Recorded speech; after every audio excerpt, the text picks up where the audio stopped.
Kasus Kuba. Peristiwa krisis Kuba terjadi pada tahun 1962, berlangsung selama 13 hari dari tanggal 14 hingga 28 Oktober.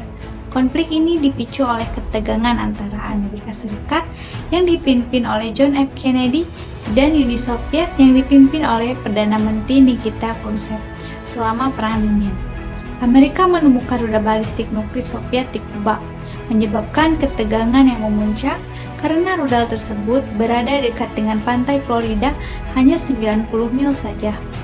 Hal tersebut menyebabkan Amerika Serikat menolak Uni Soviet termasuk Kuba sebagai sekutunya karena prinsip-prinsip komunisme yang dianutnya dan ambisi Uni Soviet untuk memperluas pengaruhnya secara global yang bertentangan dengan keinginan Amerika Serikat untuk mempertahankan status quo.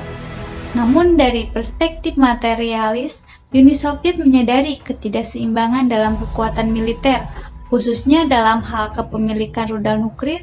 Pada awal tahun 1960-an, Amerika Serikat memiliki jumlah rudal nuklir yang jauh lebih banyak daripada Uni Soviet, dan mereka menempatkan rudal di Turki sebagai tindakan antisipasi terhadap serangan dari Blok Timur dan upaya untuk menggulingkan rejim Fidel Castro di Kuba.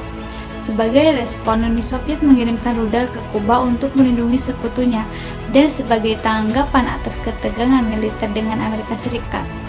Ketika Amerika Serikat berusaha meruntuhkan pemerintahan Kuba, Uni Soviet menawarkan untuk memasang rudal di Kuba sebagai tindakan pencegahan, mungkin sebagai respon terhadap penempatan rudal nuklir Amerika Serikat di Turki dan Italia sebelumnya.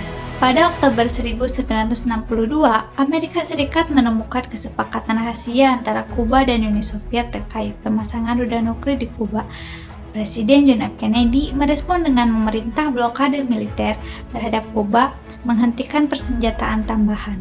Kennedy berupaya menghindari konflik terbuka dengan menyebut tindakannya sebagai karantina, dan terus berupaya menyelesaikan masalah tersebut melalui diplomasi, meskipun tetap waspada terhadap kemungkinan konfrontasi militer. Sementara itu, Perdana Menteri Uni Soviet Khrushchev mengirim surat kepada Kennedy mengekspresikan kekhawatirannya tentang dampak blokade terhadap kesejahteraan manusia.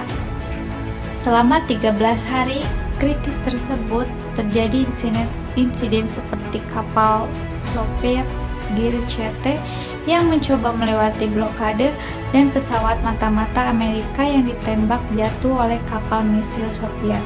Namun kesadaran akan dampak kehancuran dalam perang mendorong kedua belah pihak untuk melanjutkan upaya diplomasi dengan harapan menyelesaikan konflik secara damai.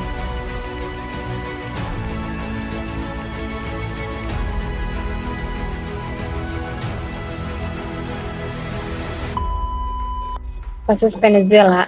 Pasca Perang Dunia II terjadi perang dingin antara Amerika Serikat dan Uni Soviet yang berakhir dengan runtuhnya tembok Berlin pada tahun 1989. Amerika Serikat berhasil mengalahkan sosialisme di berbagai negara, termasuk Venezuela di Amerika Latin. Venezuela memiliki PDB tinggi terutama dari penjualan minyak bumi dan sumber daya alam.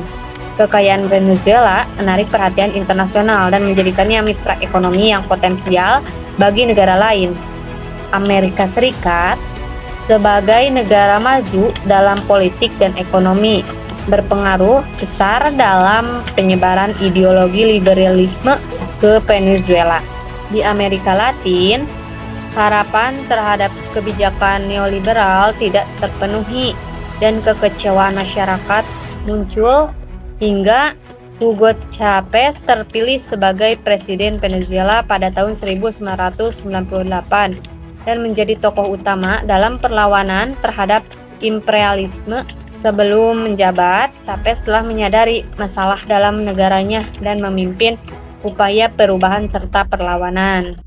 Pada tahun 1960, Venezuela mengalami pertumbuhan ekonomi yang kuat, tetapi pada tahun 1976 mulai mengalami penurunan pendapatan minyak yang berlanjut hingga 1978. Hal ini menyebabkan negara tersebut terjerumus ke dalam hutang karena pengeluaran yang tidak terkontrol, pelarian modal, dan korupsi. Pada tahun 1989, pemberontakan rakyat di Caracas terjadi karena ketidakpuasan terhadap kondisi ekonomi, menyebabkan kerusuhan dan kekerasan jalanan yang mengakibatkan penjarahan dan konfrontasi dengan kondisi militer, menewaskan sekitar 2.000 orang. Kemudian muncul dengan gagasan sosialisme sebagai solusi atas krisis ekonomi dan ketidakadilan.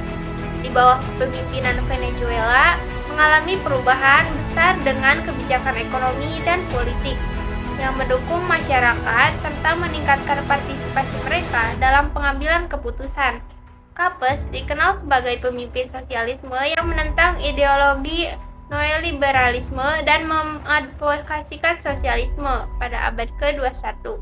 Namun, setelah kematiannya, Venezuela mengalami krisis yang dalam seperti krisis politik, ekonomi, dan kemanusiaan yang melanda Venezuela. Setelah Hugo Chavez digantikan, Nicolas Maduro telah menumpukan tekanan besar di Amerika.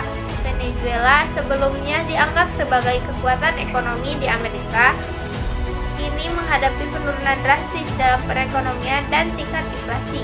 Amerika Serikat menanggapi krisis ini dengan sanksi-sanksi bilateral dan upaya-upaya regional melalui Organisasi Negara Amerika.